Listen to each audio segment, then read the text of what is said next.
that felt really good. Reporter Pat McGonigal. The happiness study is being paid for by the Templeton Foundation and St. Louis University. Mark, are you happy today, Mark? I'm happy now. Here we are. Can you hear me? There we go. I'm happy I can hear you. I think our computers are happy, maybe a little bit overheated from some of the warmest weather we've had this 3-day stretch, Gene, in the summer. Close to 90, some of you hitting 90 yesterday. Today's high is about 80 to 85, average 83. You know, a little more humidity for some of us tonight, especially near the water. The Cape, our south coast around Narragansett Bay tonight, probably going to see a little bit of patchy fog forming as the humidity levels are just a touch higher. 72 at 9 o'clock tonight, upper 60s in the morning with some of the clouds and the haze, and a hazy day tomorrow. I don't think we'll see a lot of rain. It could be an isolated shower spin up, which some of you had earlier today. Northern Rhode Island at about 3:30 had a little shower thunderstorm pop up. So that couldn't be ruled out tomorrow either. But again, more clouds and haze really than anything else near the water in the morning. 75 degrees for us by noontime. Pretty picture here tonight, isn't it? Out of Newport, live pictures, People's Credit Union Skycam on the Hyatt. There's the harbor, of course, the hazy sky.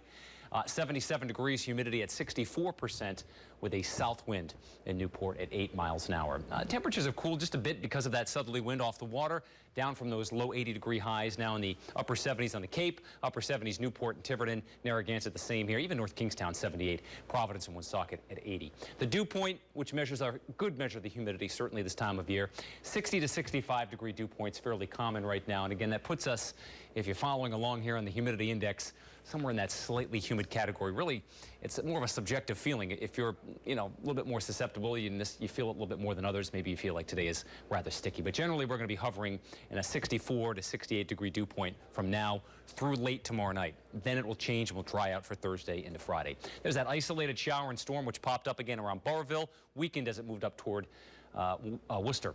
Tropical storm Claudette, we'll get back to that in a second. We have some unsettled weather to deal with over the next 24 to 36 hours. Mainly a cold front will press into this higher humidity, and that may give us our best chance of a shower or a storm, as I mentioned, on Wednesday. All right, Claudette, 50-mile-an-hour top winds. It was a fast development for the storm. Again, it's harmless that it's out to sea.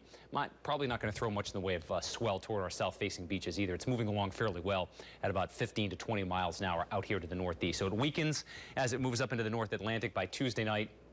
Should be somewhere near Sable Island as it continues to transition into more of a post-tropical storm, losing its tropical characteristics. So for us, that's not an issue, but we certainly have some of that tropical humidity to contend with here tomorrow. Temperatures in the upper 70s to near 80 degrees as we go through our Tuesday. Again, it's muggy.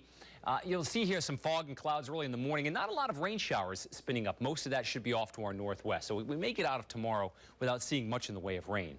Wednesday, a little bit of a different story. Some fog early, then the showers and storms develop as that front presses in and the air behind it turns much less humid. Should be much more comfortable for us as we head into early Thursday morning. South-southeast, our wind direction 7 to 14 knots. Tomorrow at the beach, hazy, maybe an isolated shower. Again, probably not much of a chance of that. Just a good deal of cloud cover in the morning as that fog lifts. Then 80 inland tomorrow, 82 with a shower and a storm on Wednesday afternoon. Thursday, beautiful. Friday's air looks great. Very low humidity to round out the week. Temperature 77 Thursday. Gene, Friday, a high near 80. All right, Mark, thanks. A unique festival from a foreign land tonight. New video in at 5:30 from Armenia, where they're cooling off with the annual water festival. The locals don't miss a chance to soak each other. They splash in the fountains, pour buckets of water on their heads. They have a lot of fun over there in Armenia. The water festival traces back to pagan times. Inch says. Thank goodness a 10-year-old was paying attention during yesterday's Phillies-Giants game in San Francisco. A foul off the bat of Giants infielder Brandon Crawford was headed for the stands. A 10-year-old speared the line drive just before it would have bopped his pop on the head. The boy accepted fist bumps all around. Started with the whisper. Mark, you singing over there? Yes, humming. Happy today. He's happy, see? Coverage you trust in your neighborhood now. Let's begin at the Roger Williams Park Zoo in Providence. The zoo hopes to get its Harbor Seal exhibit open before the end of summer. After construction was ordered back in